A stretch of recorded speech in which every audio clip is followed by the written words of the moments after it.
Oh my god, after an hour of waiting, we finally got a team together in Team Builder. I hate playing Team Builder sometimes. You guys should stop playing normals. Play Team Builder. It's so much nicer. You get your role and your champion every time. There's no fighting and champion select. It's beautiful. So I am almost done cleaning up all of the basement after all that flood nonsense, but it still delayed my videos a little bit. Sorry that today's video isn't a gameplay commentary, that Tom Kench gameplay commentary I've been promising. I'm pretty annoyed that it delayed my content, but I'm kind of curious. Do you guys want to see more gameplay commentaries? I haven't really done them that often because of two reasons. One, they never really get that popular on my channel, but secondly, I also actually feel like it's almost a cop-out making gameplay commentaries. For me, at least. Gameplay commentaries are cool because I get to, like, talk about a champion and just sort of ramble on about them for a really long time, talk about every little detail with that champion, how they affect the meta, every little detail of their play style, how they will affect all your solo queue games. I mean, I think I make the videos pretty interesting even for the people that have no interest in playing that champion. But at the same time, I never want to become one of those YouTubers that just does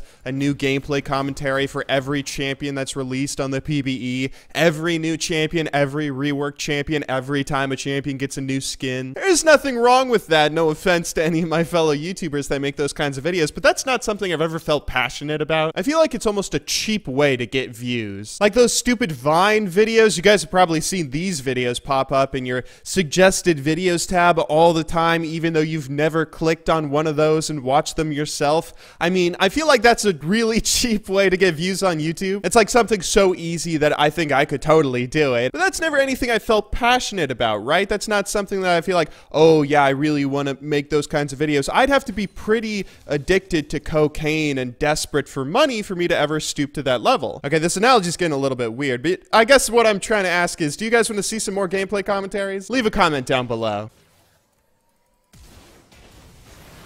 Are you fucking kidding me? Leave me alone, Vi.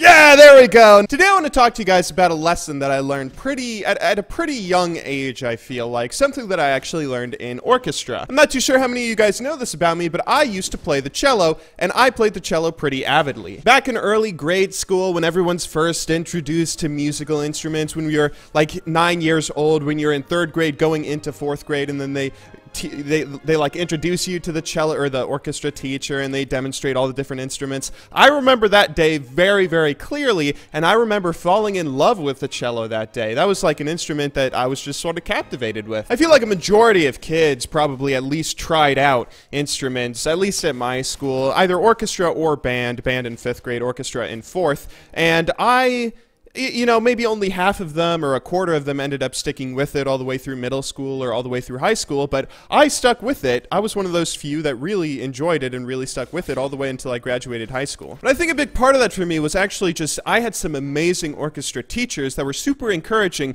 of me playing the cello. The first one actually gave me private lessons for a while, but he ended up moving to Florida before I ended up going into high school. But the second one might have actually been even more influential than the first. Her name was Mrs. B, and she was a really fantastic teacher. She did a great job in combining orchestra and sort of like teaching us lessons in playing music that we could also apply to our other studies and just sort of apply to everyday life. And one of the biggest lessons that I ever ended up taking away from her was something she taught us about bad habits. She told us learning something wrong and developing bad habits when you're first getting into something is possibly one of the worst things that you can do. Even though it might be easy to cut corners when you're first picking something up, and like learning a new piece is the example that you would always bring up. Even though it might be easy to cut corners and do stuff the easy way, take the easy way, it's never worth it because it's so much harder to fix bad habits that you develop early on rather than just taking the effort to learn something right the first time around. A pretty good example of this was my first 2 years in high school.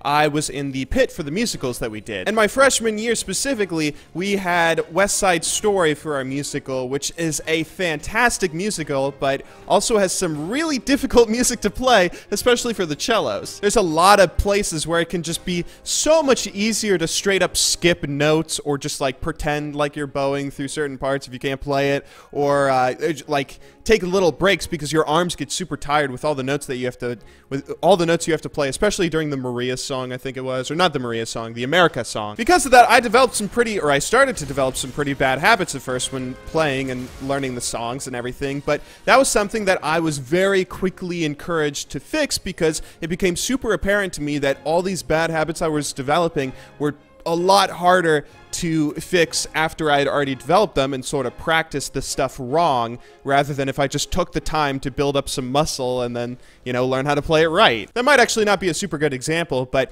a good example is in League of Legends, there are a lot of corners that you can cut. Cello was something I always I was a bit iffy with practicing. Anyone that plays a musical instrument always hates practicing at first, and that was something I never really drove. I never had some drive to get really good at the cello the way I did with League of Legends, but with League of Legends, I definitely worked really hard for a really long time on trying to learn how I can get as good as possible at the game and teach it to myself. But one of the things with League of Legends is it's super easy to cut a lot of corners. There's a lot of things that you can just take the easy way out. It's a lot easier for you to not ward or not look at your minimap and hope that your team will call MIA. Have you guys noticed how people always complain that you don't call MIA in bronze and silver, but by the time you hit gold, platinum, and diamond, it's just sort of expected that you ward? A lot of things with map awareness, objective control, warding, positioning. There's a lot of things where you can cut corners, and you can get away with cutting corners at lower ranks. You can totally get away with just